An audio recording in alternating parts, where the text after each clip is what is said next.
Adeleke yan gíwá tuntun mẹ́rin fún iléeṣẹ́ OSBC. Gómìnà ìpínlẹ̀ Ọ̀ṣun Sẹ́nẹ́tọ̀ Adémọ́lá Adeleke ti fọwọ́ sí yíyan àwọn mẹ́rin gẹ́gẹ́ bí gíwá tuntun fún iléeṣẹ́ móhùnmáwòrán ìjọba ìyẹn Ọ̀ṣun State Broadcasting Corporation (OSBC) lábẹ́ ìdarí ọ̀gá àgbà tó tún jẹ́ akọ̀wé àgbà níbẹ̀ arábìnrin Jọládé Ìgbàrọ̀lá. Nínú àtẹ̀jáde kan tí olùdámọ̀ràn àgbà fún gómìnà lórí ọ̀rọ̀ Ọ̀ṣun State Broadcasting Corporation yìí dókítà Fẹ́mi Adéfìlà fi síta ló ti ní gómìnà yan arábìnrin Adéọlá Adébáyọ̀ gẹ́gẹ́ bí gíwá fún tẹlifíṣàn náà.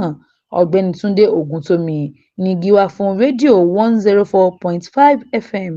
Ọ̀gbẹ́ni Muideen Adeleke wà fún Reality ní Ìwó nígbà tí ọ̀gbẹ́ni Akínọlá Owólabí wà fún Orísun FM Òkè Ìtàṣẹ nílùú Ilé-Ifẹ̀. Adéfìlà ṣàlàyé pé ìyànsípò náà bẹ̀rẹ̀ lẹ́yẹ-ò-ṣọ́ká. Mariam Ọláníyì ló ń jábọ̀ ìròyìn fún Etí Ọba TV.